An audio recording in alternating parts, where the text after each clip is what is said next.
rankings. In this session, we have many speakers representing different parts of the country. To begin with, I will invite Mr.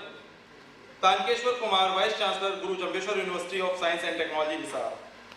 Welcome him with a big round of applause.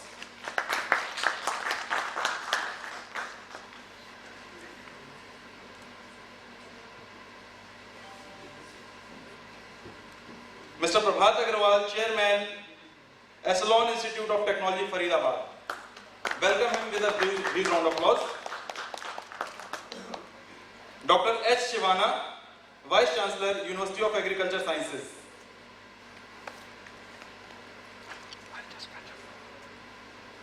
Dr. Shivana. Mr. Bijender Kumar Punia, Vice Chancellor, Maharshi Dayanand University, Haryana. Dr. Sunil Rai, Vice Chancellor, the Assam Kaziranga University. Give him a huge round of applause. Dr. Devendra Pathak, Vice Chancellor, Dr. K. N. Modi University, Rajasthan. Welcome him with a huge round of applause. Dr. O.R.S. Rao, Vice Chancellor, the Institute of Chartered Financial Analysis of India, University, Ranchi. Huge round of applause. Professor B.P.S. Arora, Vice Chancellor of Sri Venkateshwar University. Welcome, sir. Huge round of applause.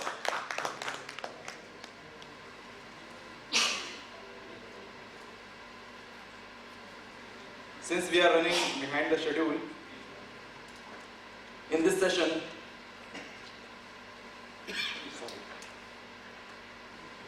I would request Mr. Prabhat Agrawal, Chairman, Esalen Institute of Technology, Faridabad, to moderate the session, and I request all the eminent panelists to please finish your address in 5 minutes so that we can again back on the time. Thank you. Over to you, sir.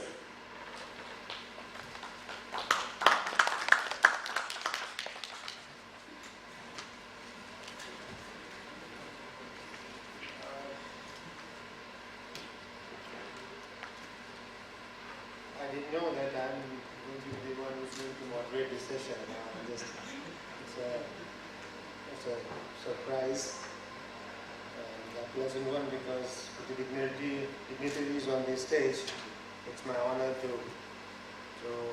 welcome them here and ask them to come and share with us all that they are able to do and that all we can learn from about creating global competitiveness and having a deep impact on the higher education, especially the research area, which we think and all agree in that as India as a nation, we are far lagging behind. If we have to become anywhere successful in industry, in economy, in education, and especially the vision of our great Prime Minister and then the theme of the day, that we want India to be a Vishwa Guru, then I think the need of the hour is to invest, to calibrate, to work upon, to innovate and create models, systems and frameworks whereby we can impact the higher education. I basically come from a deeply spiritual background. I move around the country and the world outside with Bhagavad Gita in my hand and giving talks on that. And there is a community of spiritual seekers that I belong to, which is called the Last Center. And for me, education is naturally thereby very close to my heart. We are engaged in various other activities also, but I think it's being a World Education Summit, I'll talk specifically only about education.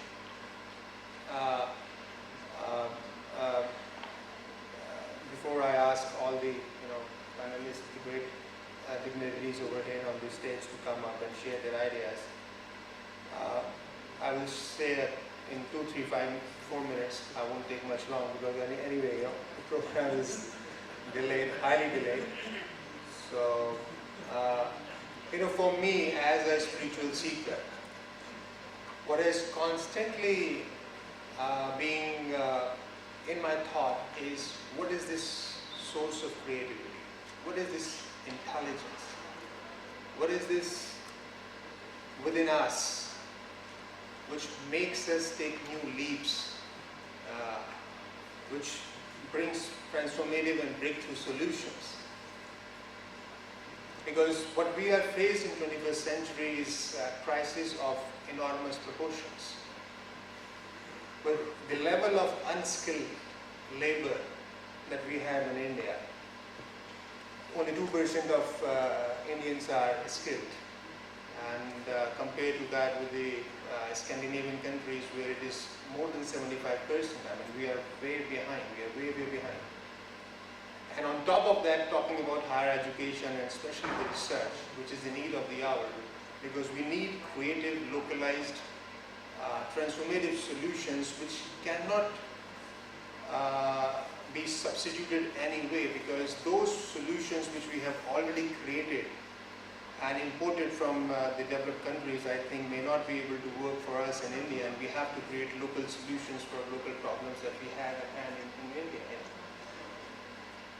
And what I have always confronted with as my journey through spiritual process is this immense fountainhead of creativity that we all have within us. For me, it's always a curious point to look at. I mean, look at the advent of religion and then the advent of science following it. Religion came first, and which was followed by then the sciences and technology. Pythagoras was a spiritual seeker. Leonardo da Vinci, arguably the greatest genius of all time, was a deeply meditative spiritual man who will sit in the lap of nature and will create and seek inspiration from there. What does it take to create genius and mastery? How could an Einstein sitting in a patent office as a clerk could imagine how the universe functions? There is something about it.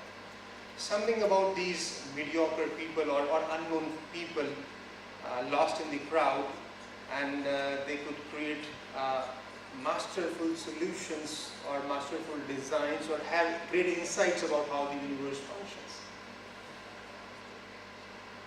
That has always been a very area of curiosity for me, and that's what I work in, day out. At Ashlon, the institute that the institute that I represent, we are here committed to pioneer the experiential engineering education. An education which is living in experience. An education which I can go along and visualize, experience in my day-to-day life. I'm an engineer. I graduated from IIT Delhi, and I was supposed to be one of the great talents in this country. But in my personal experience, what I realized was I was no good when the practical life I confronted. I was an engineer, and one fine day I was driving my scooter and it just broke down. And I left that back at my house, and my father confronted me because I have taken away his car and drove it to the institute. And he inquired, and he was very surprised to know that my scooter has broken down and I have just stolen his car. And he was puzzled. I mean, you're supposed to be an engineer, and you can work out what went wrong with the scooter. And next fine day, he made it sure. He asked me to do one thing. He said, go down the street and there is an uneducated man sitting over there, a mechanic. Why don't you show your scooter to him? And I just, because his pressure was there, which I never wanted to do, but I had to do that. So I went there, took the scooter to him, and just opened it up. That guy simply did nothing. He just took the spark plug out, gave it a great rinse. I mean, sandpaper, so ragda, and put it back and kick mara, and then it was all started. My father asked me one thing else, and said, your education, what good it is. You're supposed to be one of the bright people in this country. coming from the premier institute. I mean, you rank among the students we can take pride in. That left a thought in me. I mean, how good is the education that I'm getting? Is it all intellectual? Is it all prepared for the examination? Is it all about degree, or is it something more than that? And that follows the question, I mean, what are these geniuses made of? What about Einstein? What about Da Vinci? What about Nikola Tesla? You know, you could imagine. What about Steve Jobs, say, in the industry? And in the great inventions in life, or the human civilization, be it fire or the invention of a wheel, one thing I have empirically thought about is this, and this is my own theory. Scientists do collaborate that. The more we know about ourselves within, the more I am able to know more about the nature itself. The more the human civilization has evolved and known about its own history, the more the scientific breakthroughs have come. Down the millennia, the more we have known through history, anthropology, archaeology, the more we have discovered ourselves within through spirit, through religion, through various processes, say in psychology, the more we have invented that much dramatically fast in the world outside, in the physical sciences also. The great leap that happened,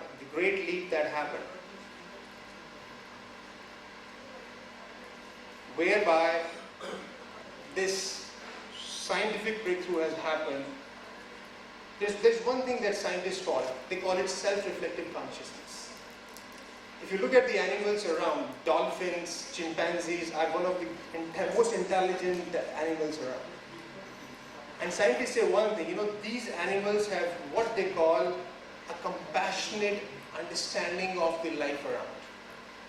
They are able to know the thoughts and the emotions their fellow animals are going through. They cite one example. I'll take only 30-40 more seconds, and then I'll wind up and I'll ask the panelists to come and share their thoughts. There is something curious about chimpanzees. In the African jungle, the bigger monkeys and chimpanzees, they hunt these smaller ones on the trees. And what scientists have discovered is that they are able to find out which is the weakest one. And then they strategize. They distract their attention. They let them know that they are not the target. They target A, and then they plan it out in such a way that they will move from a branch to the next branch to the next branch of the tree, and suddenly somersault, change their track and hit his target. Scientists say that monkey or that chimpanzee was able to read the emotions of the vulnerable one. He knew beforehand that this monkey is totally unguarded. He's not watchful. He's not cautious. This intelligence of reading the thoughts or emotions of somebody else is what Buddha would have called the compassion. The more I know about myself, the more I'm able to know about others. This self-reflective consciousness is the key to creative intelligence, to create anything which is higher, which is knowing more about the design, the way the universe works. A Newton sitting in the park, an apple falling on his head. Gravity was always there. But what happened to him was a perspective shift. For the first time he would see, oh, there is something else happening. There is something called gravity which is bringing the apple down and nothing else. The gravity was always there. But it was the shift in the perspective. It was a shift in the understanding of one man which created gravity that day. So, we'll talk about, I'll ask the panelists to come over here about the different frameworks, about the way it goes. the modern systems that we can create to deepen the higher education learning. But for me as a spiritual seeker, what I have always found interesting is that the more I know about myself within, the more I am able to know the world outside. They go hand in hand. They go hand in hand. Yeah. So technology, the great transformative agent for the culture around, for the society around, goes hand in hand with the spirit within. Yeah. But this little preamble and little background of who I am, I'll invite is on the dais and off the dais. So topic is creating a framework for developing a research-ready institution to create global recognized and ranking institutions.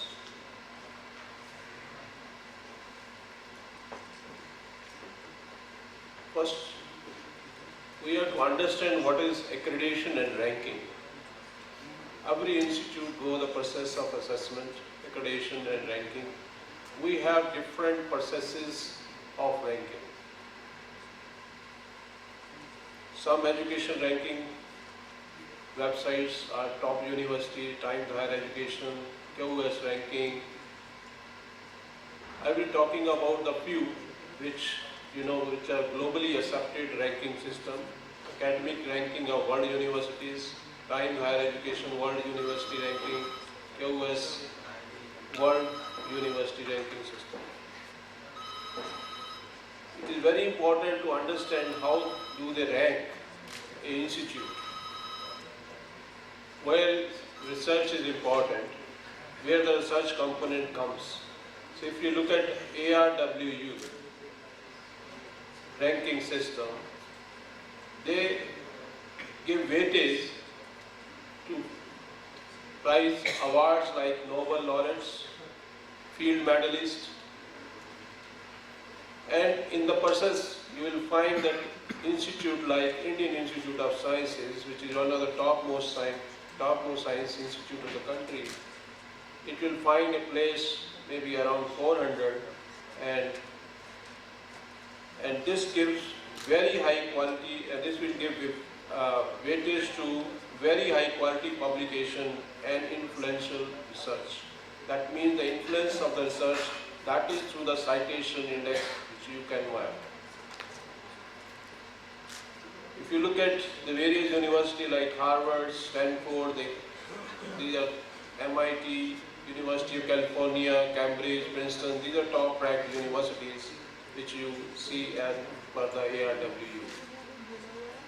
The other important higher education system, that is Times Higher Education World University Ranking System, that give weightage, 30% weightage to the teaching. Research 30%, citation 30%. So you see, this is up to 60%, it gives weightage to the research, right? So this has, you say, slightly more on teaching than ARWU and then the other systems. So weightage is 60% of the research. And if you look at QS World Ranking, that gives academic reputation of 40%, employment reputation 10%, the student to faculty ratio 20%, so citation 20%, international faculty ratio 5%. So now, if you look at the QS system, there what you find is the research weightage has gone up to, let's say, 25 or 30%, from 60% to 30%. So here in this system, you will find few universities of India where you will find that they can find a place in the 200 place or things like that. Still, you will find that the universities which are the best, they will occupy the best place, whatever the system you come.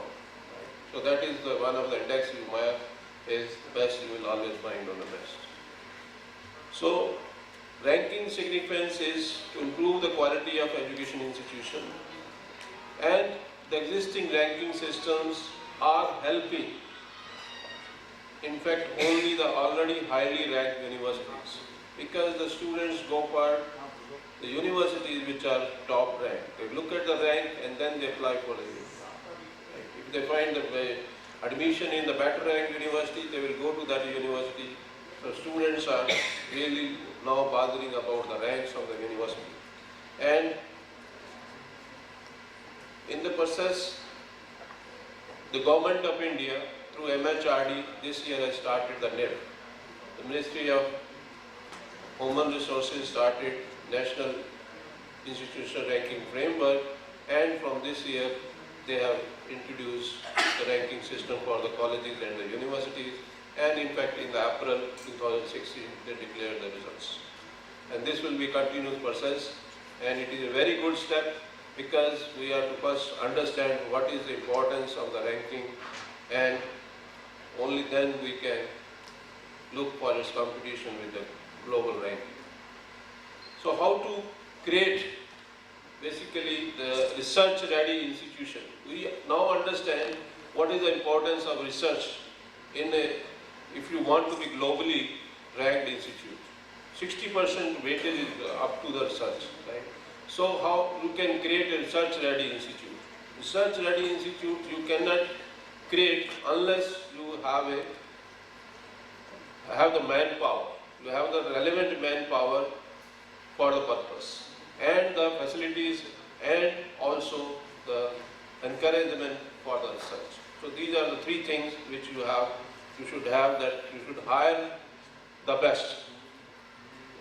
You should give the weightage to the high quality research, through which you can measure to the basically their index journals, and you can measure through the, let's say, impact factors of the journals and H-index, and there are various index available.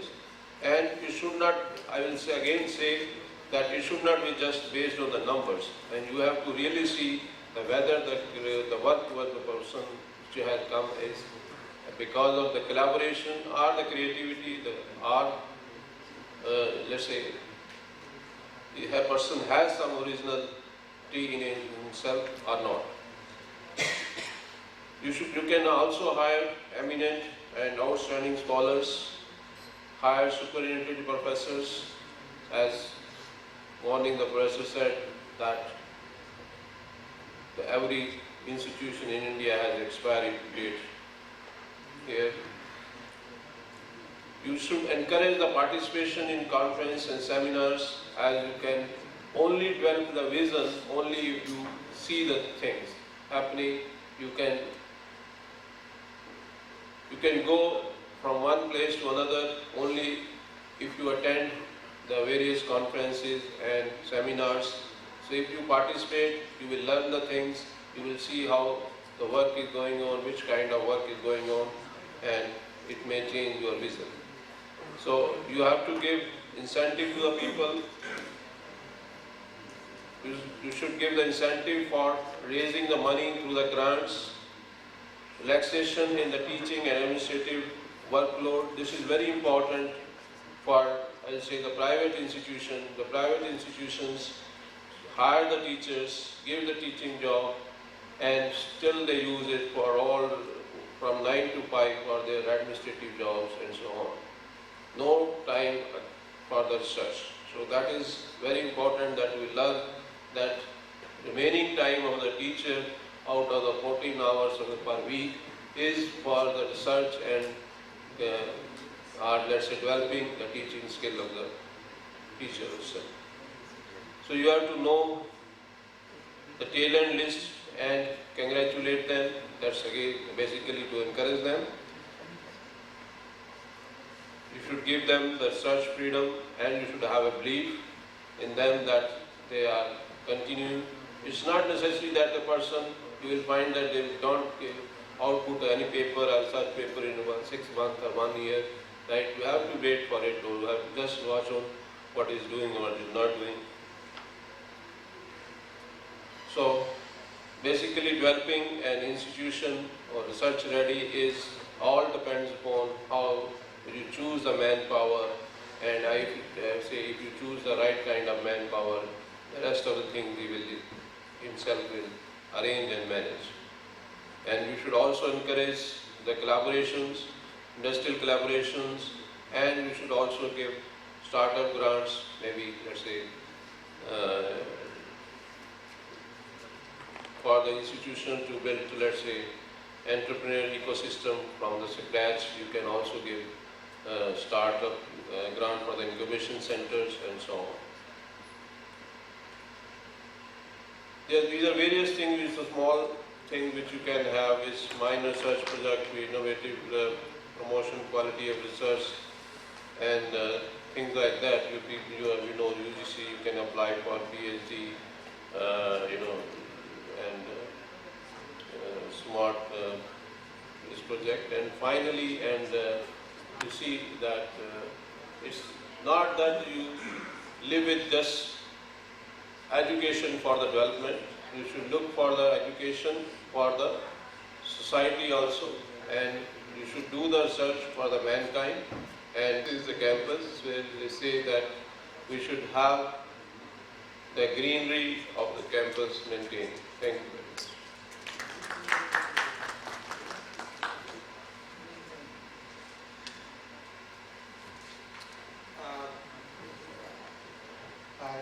Thank you, Shiv Kumar, Vice Chancellor of Chandeshwar University, for his take on creating the framework for higher education and global competitiveness. Now I'll invite Dr. Sunil Rai, Vice Chancellor, Assam Kaziranga University, to share his thoughts with us. Yeah. The organizers for giving this opportunity for me to come and share my thoughts. And it's quite interesting that a lot of these have got correlated with the moderator, and it could be only a matter of good coincidence in design, because this was done at 33,000 feet yesterday in the flight as I was coming from Jorhat to this place. Few of these things I have put here, and I'll just make some comments. The person who is speaking to you is a former Navy commander up to 99, and before that for 30 years I'm a total product of government system. Sainik School, National Defence Academy, the Indian Navy, the IITs and so on. The total government system, right from my schooling, except for my PhD, everything is from government system. So I owe a lot to the government. So there are a few comments that I will come. Somebody should not feel that why he is so anti if I will sound. Because I am also would like to I'm just keeping the slide here to say that I am also a member of the General Council of NBA, which is a national body of accreditation. So I know something about rankings and ratings, because I am still on their board. For another 6 months I am serving. And I do serve with 2 foreign agencies, and having worked with few universities abroad, I have some ideas about the research and developing a framework. This is the topic that has been given to us. And now, few of the things to ponder as to how far these $1 trillion research activities benefit the common masses of society. As the moderator was saying, then do we need to keep on borrowing ideas from the West? And is it not necessary that, after all, it is very typical to say the highest form of research contribution is when your paper is published in an international refereed journal of high impact, right? Now that may not impact my common society here, but my research has to be in a high impact journal. And 95% people of this country cannot make use of the research that I have done. Then I don't know in which direction are we taking this democracy in our nation, unless otherwise. And another thing that we find, again, I have made that comment about 30 years of my being with the government, where I owe a lot. The private education system was basically created to address those gaps. You heard the speakers coming from government and say that, okay, private universities have got freedom, which is true.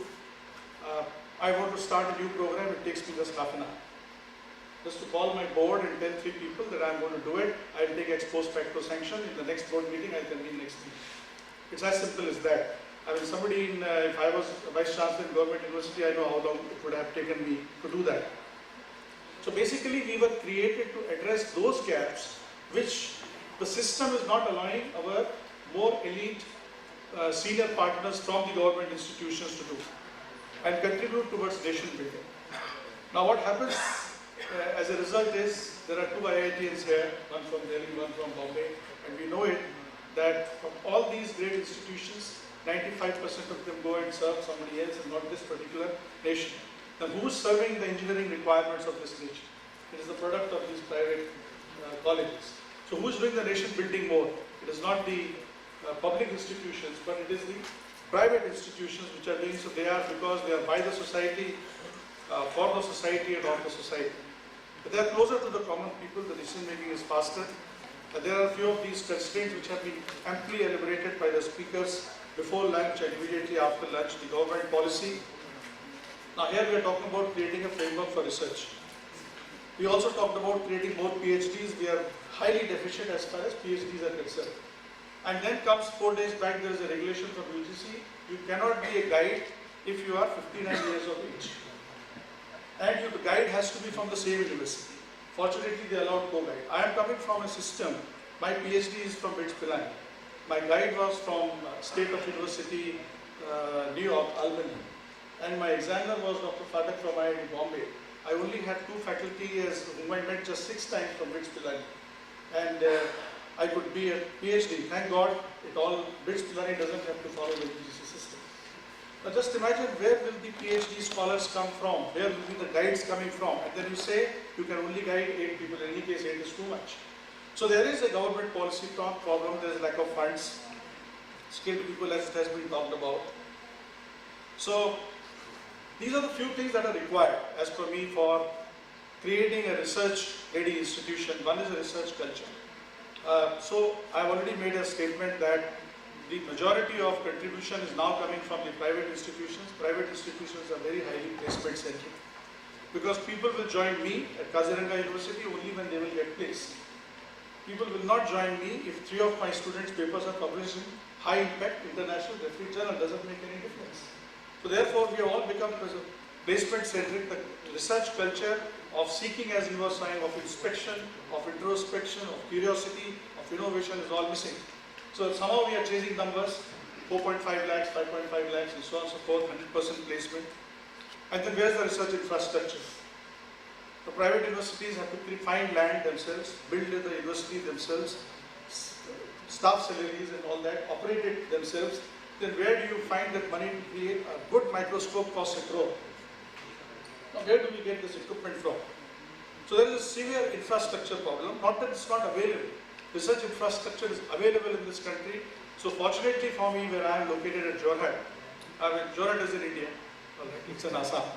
And it takes you, if you are trying to come, other than flight measures, flight will take you a day, but if you try to come to any other place, it takes about 47 hours. So we are that secluded. Now, I am fortunate that I got few central universities around, and the vice chancellors there had been kind enough to allow me to use their facilities. So I find that frankly speaking, I can meet 80% of my needs by sharing resources of the system around. So infrastructure is there but unused. There is no financial support for private institutions. Right? The same Vice Chancellor, who I am very thankful to, he was, in fact, that day he said, sorry, I am in a bad mood today. So I said, what happened? He said, my funding has been reduced from 210 crores to 185 crores annually. And I operate my university at 18.5 crores for almost the same number of students at that university. I was just wondering that how should I be behaving? So the problem for financial support, skilled resources in the country, and there's no motivation for research. So if my paper gets published, I don't think my own parents or my family likes me. But my salary is 17.5 lakhs. The neighbors also start smiling at me. So where is the motivation for research? And there are roadblocks, as I said, inappropriate relation of research in the country, attitude of government towards private institutions, then attitudes of promoters towards research. So I go to my promoters and ask for some money. They will say, sir, isse humko kya hone wala hai? Like for GST, they were saying, isse mere ko kya milne wala hai? And things like that. So there's a lack of research climate, appropriate review structure in the country. So we actually have to form our own review system rather than waiting for sending it to the established systems which are there for publishing. Like I come from the management field, the biggest dream is to get your paper published in Harvard Business Review. Now, Why can't we have an Indian business review? And we can have our own system here which we can create. We have got enough talent, enough knowledge, know-how in the country, and we start celebrating research output. So based on this, I am very quickly just recommending a framework. The first framework is about collaboration. This collaboration has to be organized and structured. I come from a very humble family. Today, of course, God has been kind. I have received the grace. I now live in Bombay, few flats, etc., and all that, just to boast. I'm son of a railway driver. I'm proud of that fact. I come from a small, and all those of my age would remember that, frankly speaking, we were 4 brothers and sisters. We used to use the same towel. There were no different towel for. And in fact, the elder brother, I was the one very fortunate. My shirt used to be given to my younger brother, and so on and so forth. This is a nation which has been always built on these kind of value system. And then why is it that there is enough infrastructure? The previous secretary was telling, why do you have to build medical college like this? And a doctor doesn't need a football ground. Why can't these facilities be created common as Dubai has done by creating Knowledge City, where I worked for about 6 months at SP Giant, where I was the director, that we did not have to worry about any of this infrastructure. The government created and gave it to us. All they told was, come, you are teachers, come and teach. Do what you can do well. So collaboration has to be organized and structured. It has to be about regulatory, which is both for center and states, and it has to be also associations which we have to form between the various north, south, various to start sharing the research infrastructure. It will be very difficult. We as a developing nation can ill afford to waste money where it is not required. And we have to still build roads, we have to still look at our villages and so on and so forth. So let's not waste money in these kind of resources. A microscope which is going to be used only for half an hour, to invest crores on it. Let's have a time sharing method, and let there be a structure, let it be there in the system, that universities which have been funded by the state and they should be actually, it should be in their mandate to support certain other institutions around as far as infrastructure is concerned. Then we have to set a direction for this nation about the research. I'm suggesting it has to be application oriented. It has to serve the common man, so it has to be application oriented. And there are institutions which when Pandit Jawaharlal Nehru created those national laboratories, the whole idea was to actually create an ecosystem for fundamental research. So let those institutions which will create with that vision contribute to fundamental research. Universities and the industry should now join hands to create research which is more application oriented, and in effect it should be bottom up. Let it be need based. And we have the rich heritage. I'm very happy that it was being mentioned by Dr. Shetty that, and our Prime Minister mentioned that in US, that sir, we are very thankful to you for the Yoga Day, and still we have not yet patented it, he said, as yet. Because someday some US company will patent yoga, and then we will be buying the rights by paying $2 million back to get the yoga which we had known ourselves. It was mentioned by Dr. Shetty that the Western people are coming here to study the herbs. I come from Assam. Out of 108 jari-bootis which grow, 97 of them grow naturally in Assam. And there can be a system which can be created to actually start patenting them. Now the best part is that for an allopathic, you can go and get a mediclaim, but for Ayurvedic, you can't get a mediclaim. It is not supported. It's our own system which is not supported. So if I do any research, that research is not celebrated. So we have a heritage. Let's start respecting our own heritage. This delight in foreign, as I just mentioned, that I would much rather like to publish an Indian Business Review, which has been a conglomerate of serious management thinkers. The most prolific management thinkers of the times have been either C.K. Pradhan, who actually shook the whole world to turn the whole management thought upside down, or Soumitra Gosar. Both of them are not there, from London School of Business. Now, why do we have to then have this delight in foreign? We can have Indian systems, we can have more rigor and robust for making this our own review system and structure. And I would also like to suggest that, like how CSR is now compulsory for corporates to contribute the 2%, why can't we have this compulsory contributions from corporate for research? And it's a mandate for them that, okay, you are in this particular area, so you are required to fund this much to any institution, and then use that particular applied research in your company to create. Pharma can use it in a huge manner, and so can be the other institutions. So today we are borrowing a train which runs at 350 kilometers an hour. Very proudly we are testing it. I mean, is there nobody in this country who could have developed that kind of metal? Because this nation was the front runner in metallurgy in Ashoka's time, and that relates back to BCs. So there are thinkers who could think of material. Today, it is because that we don't take pride in that, we have to get into this thing of borrowing this from abroad. Then indiscriminate allocation of funding, I already mentioned. For fund, I am not saying fund the private institutions for operations, but please fund them for research, applied research, India-centric research. A little bit thoughts on rankings. My previous speaker did cover a lot, and since I serve on the national body of accreditations, I know a little bit. We keep talking in the National Board of Accreditation about truly outcome-based ranking system as per the Bologna Accord, WTO Accord, which we have the signatories. But frankly speaking, I can tell you from internally, these are all lookalikes. Still, we keep counting land, number of fans, toilets, laboratories, etc., before we accredit institutions. Right?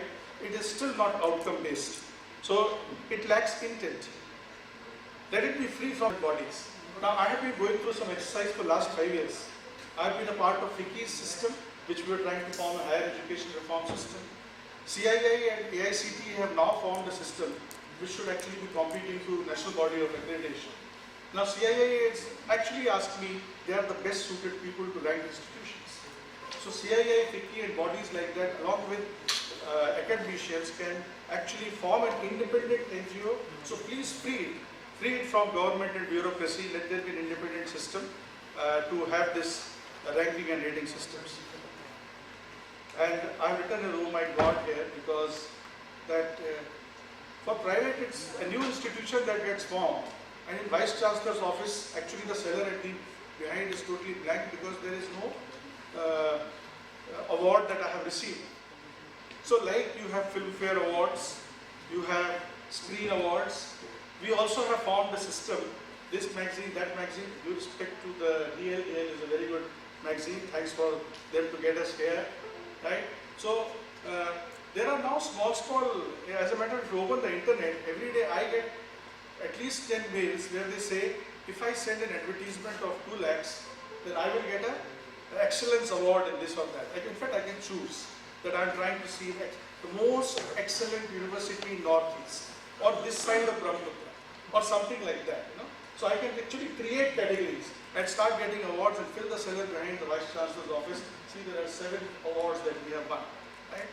This is a joke of the rating systems that we are trying to create. So let it be an independent, outcome-based body which creates that rating. And let it be, this will only happen, I am now suggesting the final thing, let there be an Indian participation in this ranking and rating. Sir talked about QS, we talked about other rankings and rating systems. I mean, time has come, as Modi said, that I have come here not begging to you US, I have come here to you with a proposal. It's in your interest that invest in India. So I am not begging before you. Similarly, for all these rankings and ratings, we are big enough now. The number of institutions that we have, the kind of knowledge pool that we have sitting in this hall and in the whole country, is that we can start doing Indian participations of rankings. So that those Western institutions now start going for Indian ranking system. Somebody will say this professor is now talking out of his head. You know, there is AACSP and how can you challenge that? Well, IPL has already challenged. IPL has already challenged. This is told me to shut up, so this is my last time. Thank you very much. Okay. So, who could have think that IPL would shake the entire business? And now our Kabaddi League is becoming as large as the English Soccer League. Next 3 years' time, we will be doing that. So why can't an Indian ranking and rating system in next 3 years' time become as big as AACSB? Then people will start respecting our education system and our institutions. I am what I am because we are the Ubuntu philosophy. Together, I think we can. Thank you very much. I finished not on time.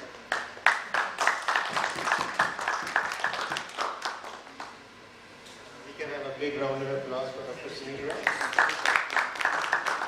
spoken like a true ex-naval commander, the real Indian, and thoroughly. And it was great listening to him, and I second you totally. I mean, I'm all for our great heritage and culture. I said in my introduction, we are the ones who take pride in pioneering experiential engineering education. Now, this word experiential engineering education is also borrowed from the West. But what I'm actually talking about is nothing which is new. It has already been part of this country. Self-reflective consciousness is what this country has always invested in. This is what the Gurukul Shiksha is all about. Today we call it mentoring system. But mentoring system is nothing but a complete guided living experiential knowledge under the tutelage of a guru who takes the kid along and give him a hands-on experience of everything, whether that is technical or medical or just a grammar itself, basics learnings. So thank you very much for all that. Now I'll invite Dr. Devendra Pathak from Dr. K.N. Modi University to come and share his framework that he has for it.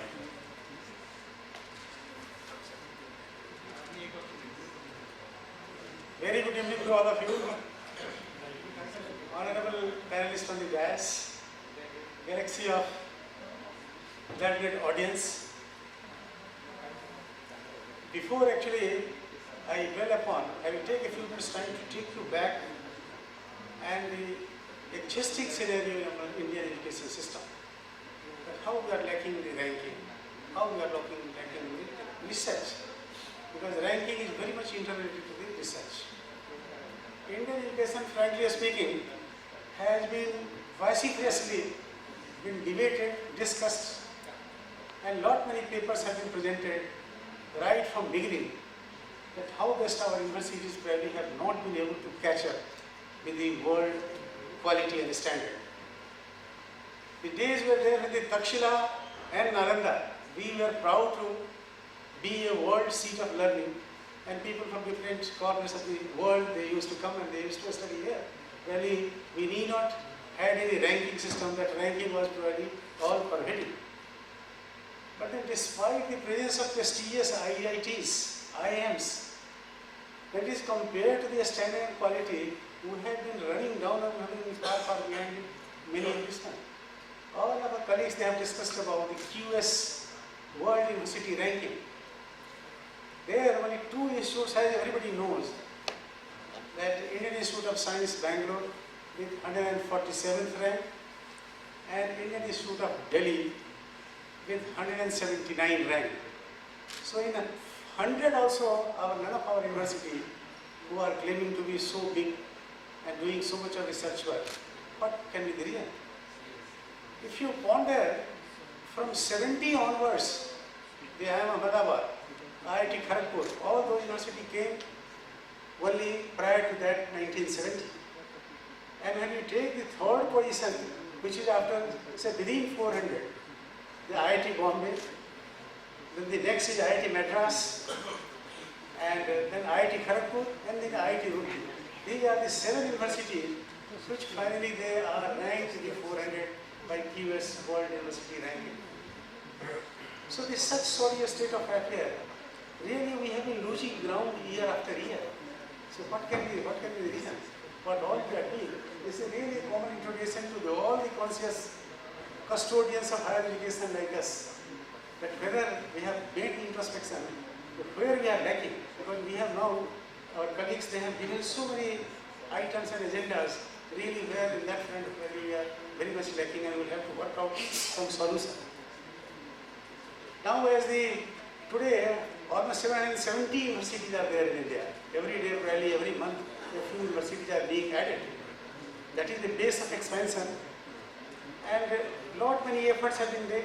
The Knowledge Commission of 2006, they have recommended so many changes in the curriculum, the research, and how to come in the better ranking. Then again, 2009, the rejuvenation of Indian education system by Jaspal, the very voluminous report is available. But higher education, again framework that has been studied in 2015 by Hari Gautam.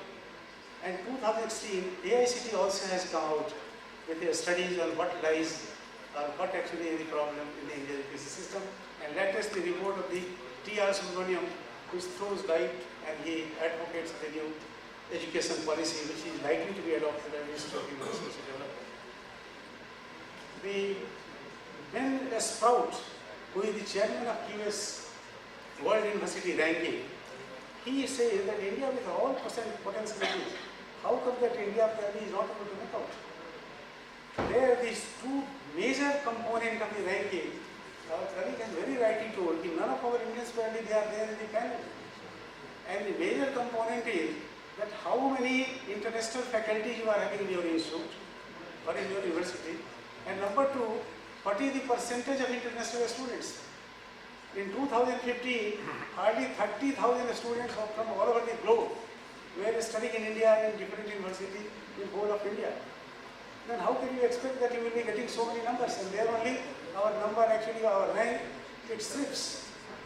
Then the other two regions that he has pointed out, that he says the dearth of the resources, find the money or the finance part, and the other he is telling that lack of academic leadership. Finance, as important it may be, but the other factor is the lack of the academic leadership. That really is posing a bold problem, and when our desire is to excel, this really poses a bold contradiction. Especially the private sector, which is capturing more of 60% of the students in the higher education. With 40,000 colleges now at present in all over India, 10,000 are there in the professional and technical educations. Out of this 10,000, so how many are there who are really equipped? Our colleagues, they have very nicely pointed out. We are not able to share with the existing labs which have all sorts of lab equipments in the government universities. With co-sharing, co-creation, that part is missing. We as a private, I am coming from a private university, much as I wish really, unless and until that revenue generation is so much, you cannot expect a promoter to put all the money and create all sorts of infrastructure matching to the world standard. That cannot be possible. Because it will take for me some time to create and get those infrastructure. Can't I use the laboratory of the Rajasthan Technical University or any other important university which is my vicinity, because I am working in Rajasthan, but that facility is not there. We have ourselves created a barrier that MOOC, we are talking a lot of things about MOOC, but what about some of the important universities? Fortunately, I have the privilege of being one of the 100 universities in India where quality enhancement in engineering education. That lecture is directly in our smart classes. Lecture is delivered by the IIT Madras. We are being mentored by IIT Madras. At times we get the lectures from the IIT Kharagpur also. But that advantage is there only to a few hundred institutes. But that advantage, can we not have a networking of all the IITs, especially the old IITs, which are really creating value? The knowledgeable people are there. Our students as well as ourselves also we can learn from them. But that ecosystem is not getting developed. That also is one of the major reasons for lack of research or the quality of research that we are doing that is not up to the mark. It is a very astonishing fact that in 2014 data I am having, the scientific papers presented by China, our neighbor, which boasts of 25 universities within 400. 8,673 scientific papers were produced by China. Even the South Korea, next is the USA, South Korea and Japan, they have also produced more than 3,000. But Indian scientific paper presentation was only 1,413. This all speaks clearly the much as the knowledge we are having, but the experimentation, the testing facilities, the guidance that is not forthcoming from our big brothers and peers. That coherence and coordination has to be taken care of. But in UGC, being the apex regulatory body, probably there is no system also there that they can try to bring some coherence or some coordination amongst the university. At least only 700 universities are there. That should not be a big problem. But those universities at least we are really aspiring to do something in research, they should come. Other point that you will be wondering, last year the USA, they presented more than 350 research papers in different journals all over the world have contributed. In China, it is almost 250 papers. Only 28,000 papers have been presented by the Indian, say our scholars, maybe management or in the science stream or the technical or technology streams. So this all speaks for that really we are not very much serious about the research, and that's why we are failing in our ranking. Although with the little resources that we have been able to show, that also really speaks volume of what the efforts that a few universities they have made, especially the IITs, and who all are there up to the 7th and 10th ranking. We are having some 27 institutes which are there up to 800. These institutes very better income, and now the national ranking institutional framework that has recently been started by UGC. That also, but hardly there were not less than 100 takers. Nobody really like to go for that, because there also really the system is not very clear to what advantage you are going to get. Because especially as a private university, we are not going to get any grants, any aid, unless until we are, say, in the section 12 of the UGC Act. So for that, very lot of paraphernalia is there.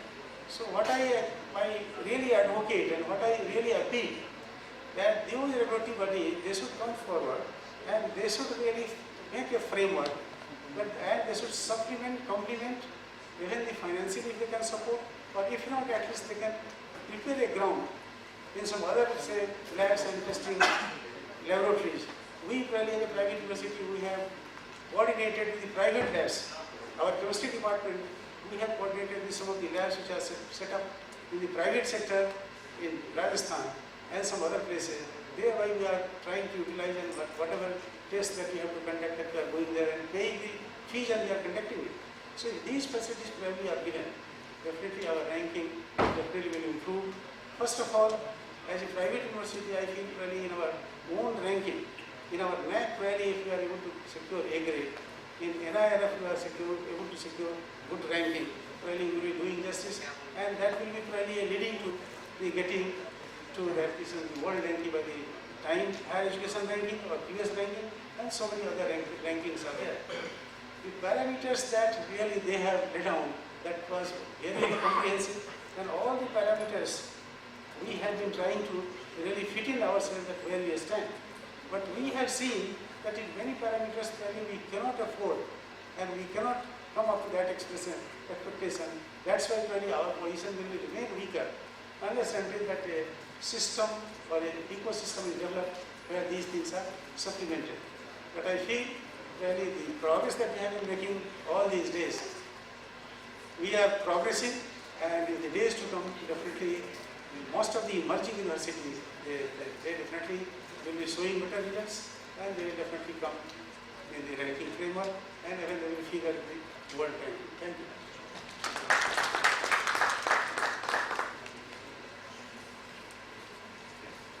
We can actually give a big round of applause to Dr. Devendra Pathak for letting us know and for his readiness with crunching data of how much we lack, and putting a focus on that.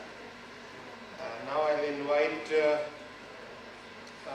Professor ORS Rao, Vice Chancellor of the Institute of Chartered Financial Analyst of India, University, Jharkhand. Yeah, come. Have a seat.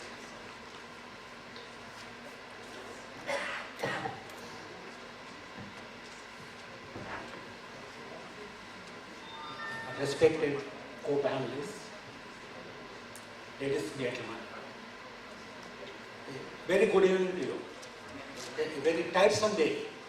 I think I can see, from the faces that, yes, some of you are looking forward to, when you can have a tea break. So, looking at the topic, I will restrict myself to the topic, and I don't have a PPT, don't get worried. So the topic is the framework for developing research-ready institutions to create global recognition rankings. Essentially, the topic is about looking at what is the objective and why we should go for research. My predecessors, they talked about the various major ranking systems that are very well accepted in the world. That is essentially you are looking at the Times Higher Education ranking, QS ranking, and the Academic World University ranking, that is also called the Shanghai rankings. I have no intention of getting into the same details again. Excepting that, the common thing that you find across all the three of them is there is a focus on research of different degrees, starting with the 30% going up to 60%. The second common thing that you notice is, irrespective of the ranking system that is followed, if you look at for the 2016 ranking, the top 9 universities that are ranked by all the three systems, they are common out of 10. That's a great revelation. Sometimes, we say that, sort of maybe the THE, the Times Higher Education ranking is, it's biased in favor of US or research institutions. Irrespective of that, let me tell you that, irrespective of the ranking system, the top 9 universities in the world, they remain the same.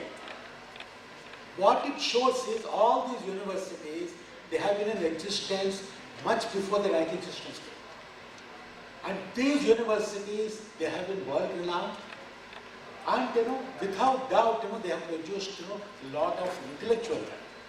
So what it shows is, whether or not we are interested in the global ranking or not, if we need to produce universities, the university job is not to sort of teach, to get employment is one aspect. Apart from that, we need to create an intellectual contribution. After all, what is the difference between an engineering college and a university? What is the difference between a business school and a university? So to that extent, the university has to be different in creation of intellectual capital. So let's look at it from that perspective and see it, instead of saying that can we afford to do it, private universities can do it or not, let's not get into that. Irrespective of that, yes, we want to have university of standing, not a business school or coaching center. Let's look at what are the research parameters that come out of that. Essentially, they look at the reputation of the research, what you do. Research productivity, what it essentially means is, it's not that, sort of a one institute, it's not one premier institute, it's not that a few faculty members, that are contributing. It has to be across the faculty members that are contributing to the research income, and more importantly, the citations. After all, I may say that I produced so many articles. Ultimately, unless they are read, what is the use of that? So these are the ones that come out, sort of, if we got to say that we want to get into the lead, these are the parameters that we have to focus on. Looking at this, I try to create some kind of a 5-point framework. This framework is not meant for, established, institutions like, the premier institutions like, IITs or IIMs or that kind of league of institutions. But it is primarily for the institutions, as I can see in the bullet points. There is a bullet point that says that, how do we move the education-focused institutions into research-focused? That is what I am looking at. The first thing in my view is we need to create a research ambience, a research, what you call infrastructure. The more than the money, more than the equipment, what we need is the faculty members. We need to create, and prepare the faculty members and make them a lot more research focused. Today, in fact, most of the faculty members, they are a lot more teaching focused. How to do that? Because some of them, a lot of them are from out of my own experience. Just to give an introduction, while I am the Vice Chancellor of the ICFA University, Jharkhand for the last 5 years, basically I am a BTech from IIT, worked in industry for 28 years, last 14 years I have been into the academics. So what we have noticed is, how do we sort of convert them from purely teaching into the research? The first step you ask me is, they must start reading more, they must start, publishing articles. Initially, it could be something like, they may do a book survey, write a small article. Then after that, they must write articles into in-house kind of journals. From there, they can move on to national journals. From there, they can go into the international. From there, they have moved into index journals. And it could be Scopus Index, or it could be Web of Sciences, depending on the discipline, whatever it is. To do this, yes, they can involve definitely the postgraduate students to do some legwork into that. And no doubt, we need to give some incentive, we need to motivate our own faculty members to write articles, write good articles, articles into index journals. The second one is when once we prepare, our own faculty members and create a good research ambience, we should try and introduce a PhD program. Today, in fact, a lot of, including the private universities, a lot of them have not ventured into that for various reasons. Because unless and otherwise there is a research program, like it is not sustainable at all. We can't go to a coaching model for a long time. To introduce this kind of PhD program, one is you can have a regular program. Second one, in fact, if I was in Jharkhand, about 3.5 years back, we started a part-time PhD program for the working professionals. There, what we noticed is, while the regular scholars, their intention is, to do PhD, get a DR, then after that get a UGC salary. Whereas from the industry, we have seen a lot of people that have got a lot of industry experience. They have got passion. They want to create something of their own. By doing a PhD, they may not get any increments or promotion.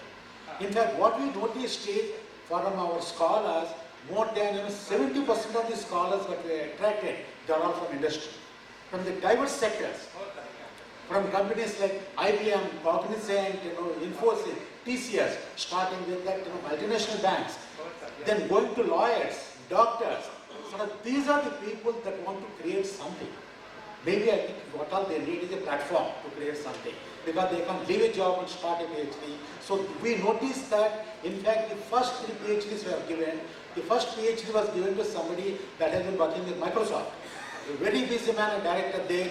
He had done excellent work in an interdisciplinary area. And what we noticed is, if you want to create a program and sustain that, we noticed that we need to have very good processes. Starting with the selection of the scholars, identifying the research topic. In our research system and also across the world, one of the problems has been identification of the right topic. Today we leave it to the scholar or we leave it to the guide. Maybe that's where any university must be able to guide them on how to do it. And then we must be able to get very good research guides. These are the 2 constraints what I have seen challenges into that. The third one is take up some research projects. Either maybe you take it from government or you take it from the neighborhood in the kind of entire region, sort of deal with industry. And if it is industry, they would like to look at some problem-focused research, problem-focused solutions rather than the fundamental research. Then the next point is the dissemination of the knowledge. Because while we create sort of articles, while we do all this to that, when we publish into the journals, when we publish into the books, yes, there is good dissemination. Possibly, I think, maybe just as they have got, a lot of universities have got very good portals, a very good website. Create a research portal, wherein all the articles published by your own people and also whatever you can get across from somewhere else, all of them can be in one place. So that be it your faculty members, be it the research scholars, or be it somebody else, you can get a complete repertoire of all the knowledge available in one place. And research-focused seminars. And allow and motivate your own faculty members participate in national seminars, international seminars. Then the next level is organize some seminars yourself. And then the next point, the 5th kind of a pillar, as I can see, is a collaboration and partnership. In the collaboration and partnership, yes, in fact, as some of my earlier speakers mentioned, the various premier institutions in India, they have created a very good infrastructure. But somewhere, I think, between the private institutions and government institutions, there seems to be a barrier. Maybe some of the barriers are there in the minds of the government itself. Maybe today, while a private institution cannot afford to invest so much into that, there must be some way where the private institutions must be able to harness, must be able to leverage some part of the infrastructure that is created by the central government institutions in the neighborhood to that. And it could also be in terms of sharing of knowledge, sharing of information, and in terms of identification of the topics. In fact, some time back, the IITs, when they moved into on how to use technology to create the various senses, they said artificial vision, artificial hearing. That time, the IITs divided among themselves.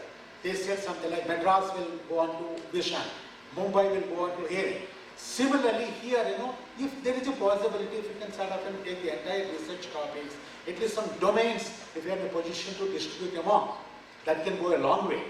So that instead of everybody working on the same topic, like in fact we can identify some of the topics relevant to the country, relevant to the society and the industry.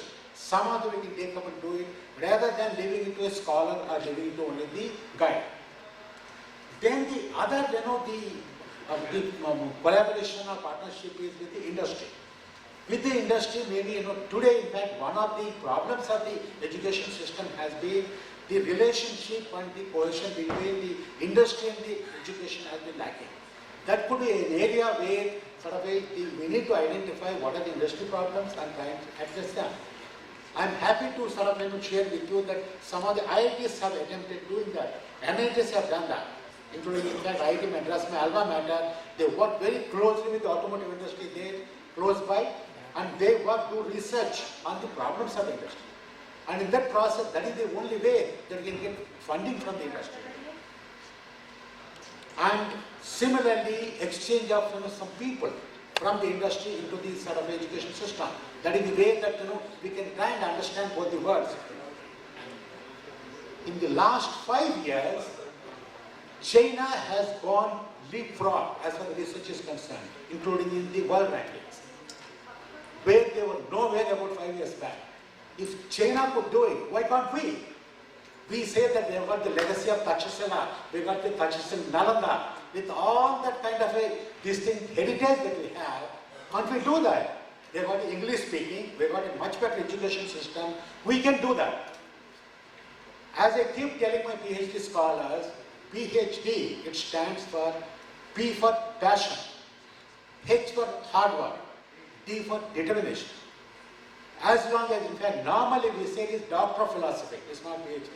The first thing is determination, passion, hard work. With this, we can do it. Thank you very much.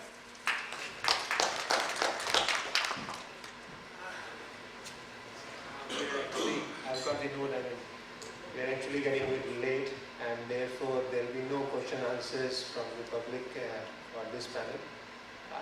Now I invite our last speaker for this discussion, and that is from Venkateshwara University.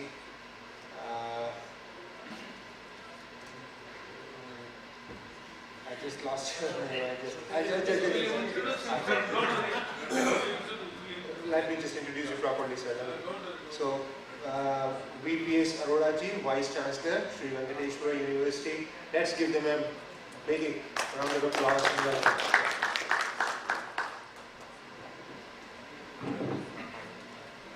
Actually, the four Vice Chancellors who have spoken on the same topic, nothing is left for me. So I'll make your task easy for moderator.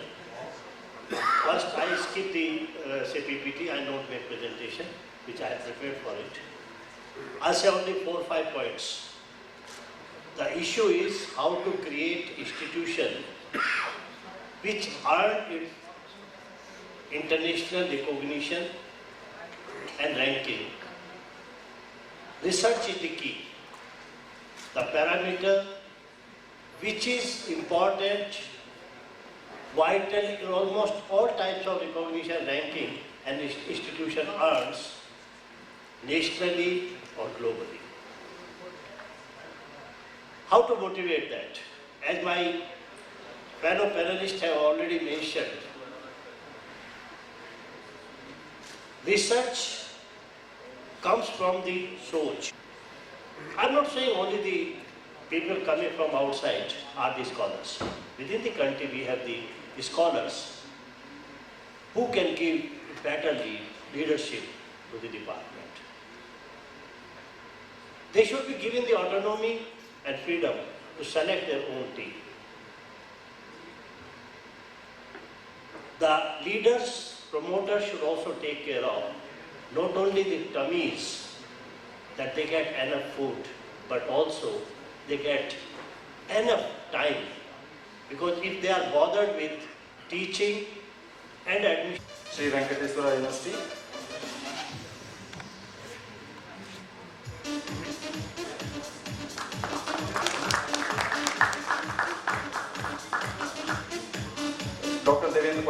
Chancellor Dr. Ken Modi University, Rajasthan. And I request Professor P.P.S. Arora, Vice Chancellor, Sri Venkateshwara University, to present the speaker memento to Mr. Prabhat Agrawal, Chairman, Eslan Institute of Technology, Faridabad. Big round of applause. I request all the eminent panelists for a group photograph along with their speaker mementos.